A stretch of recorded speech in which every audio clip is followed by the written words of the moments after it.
Hello, families and scholars that are watching this. Uh, I'm Mr. Foat. You all should hopefully know that. But if not, this is going to be the format that we do our weekly class newsletters in. I was thinking about how all of you are updated with what we're doing each week. And I really was thinking about how to do that better. I wanted to make sure that I could give you information in a format that's engaging and is highly detailed with what your scholars are going through. I felt like an email was helpful, but I feel like a video is better. So I hope that that's the case for you as well. For my scholars that are watching this, this is where Mr. Foat lives. This is my apartment, or at least my room of my apartment. My roommates are over in that room playing some video games right now, but give you a little bit of tour. These are my books. That's my lamp. That's my ukulele.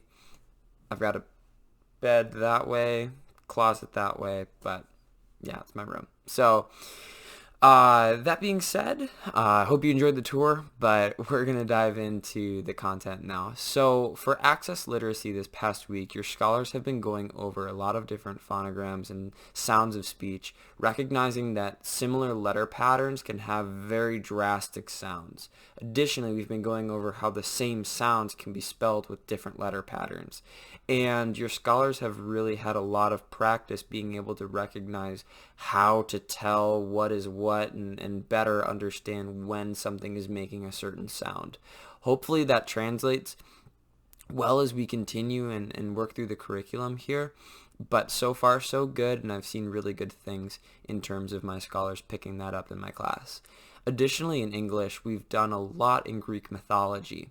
And on Monday, we went through the story of Cupid and Psyche, which is a really interesting story about the god of love interacting with Psyche and his own kind of issues, falling in love with this woman who is a mortal, and then her journey in kind of falling in love with him back and then becoming divine. It's a really, really interesting story that brings up a lot of themes about love and emotion, as well as how the human spirit and how the will of a human being can really push someone. And it has a lot to deal additionally with what do we become, what do we choose to be. Really interesting story, and we had a very good class discussion about it, so I hope your scholars enjoyed it. The past 4 days we've been going over Helen of Troy, which personally, I hate to pick favorites, but Helen of Troy has to be my favorite story we've done in Greek mythology so far. It's got everything. It's got your romance. It's got your action. It's got different interesting characters. It's got gritty detail. It's really interesting how all of it fits together. So that's been a 6-part story that we've been going through. Every day I've broken it up into where I'm going to be reading your scholars a portion of that story. They're taking notes, they're listening, and then as you probably know, the past 5 days I've given them homework that states that they should be doing 3 to 5 sentence summaries of the content that they're learning that day in English. Now, the reason that we're doing that is because I really want to help my scholars grow in their writing ability. Additionally, I want to help them be able to summarize a lot of content in a short amount of space. Writing concisely but accurately is a really important skill, and so we've been emphasizing that heavily. Now, just so you are aware, on Monday, I'm expecting to have all 5 of those summaries put together for me. I'm going to staple that. I'm going to read through them, make sure that they did them all. And then each summary is going to count towards 20% of their grade. So say that a scholar forgot a day, they can kind of look back into what they need to get done, maybe over the weekend, and then write that summary for me and make sure they have all 5. But let's move on a little bit more to history. We've been going over more Jewish, the story of Jewish history, the Israelite people group, and this past week we've covered quite a bit. We've talked about their time in Egypt as slaves, what that entailed, kind of the traditional understanding of what is believed historically to have happened during that time. We've gone over different ideas of Jewish tradition and ideas of how they came out of Egypt. Additionally, we went through how they got their law, the Ten Commandments, in terms of having Moses lead them, going up on Mount Sinai, and getting those 10 Commandments on the famous stone pillars. Then we've gone through additionally their time in the wilderness as well as their journey to their eventual land that they will have. Your scholars are reading currently the time of the prophets today. They should be reading the bottom half of page 20 in their reader and kind of going to the middle of page 25. And that covers the prophets and in terms of the Israelite people rebelling away from their God, and that doesn't end well for them. So we're going to continue the conversation with that and keep working through that.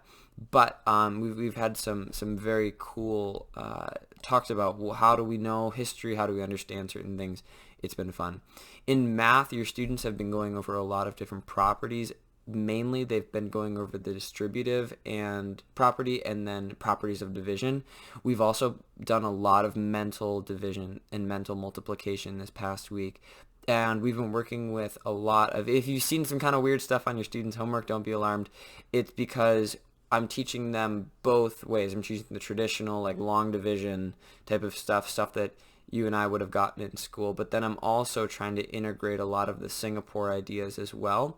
One thing that I realized with my class is just that we were not ready to make the full-on jump early on in the school year to just 100% of just me teaching from this method, and some scholars think of things in different ways, and so I'm trying to teach both methods as much as possible in places that I find it to be helpful. So we've been going over that in math. In science, we've had a very, very cool week. We've been talking about friction, we've been talking about gravity, we've been talking about forces, really, really cool stuff, because a lot of it has to do with things that your scholars are really interested in. If they want to play a sport, if they want to, I mean, really, really, like anything active has to do with gravitational pull, it has to do with force, it has to do with friction. So we've had some really, really cool Socratic dialogue in the class, being able to talk about what all of those things do.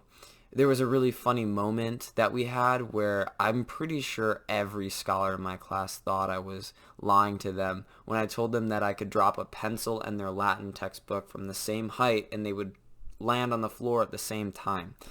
So we had a lot of fun. We tested out a lot of things. There's some very close watching, I'd say, but I think that your scholars really enjoyed the content of this past week in science. Ask them about it. We've had some really cool conversations inside of the classroom, and so hopefully they can translate that back into conversations at home with their families, and that's ultimately the goal that I would really like for them to have, is that constant communication. And that's why I'd really like as well to just emphasize again, don't hesitate to send me an email or send me any sort of communication letting me know how things are going. Let me know the good, let me know the bad. Let me help you and let me be a resource to you and your family, as well as we work together in educating your kids the best that we possibly can here at TCCA. So with that being said, that is the pretty quick overview of everything that we've done this past week. But I've got attached in the email, hopefully it's down there. You can click on a PDF I'm attaching of the specials newsletter. So that's going to be their art, Spanish, that type of stuff, music. That's all collected down at the bottom there. So you can just click on that PDF and check that out. If there's any other questions that you have, don't hesitate. Send me an email. Let me know. But we've had a really good week this week. I've been very thankful that your scholars have been attentive. They've been paying attention. They've been taking good notes. We've really been progressing quickly. And so I'm excited to see where the rest of the semester takes us. But with that, I hope you have a wonderful weekend, and I will see you all on Monday.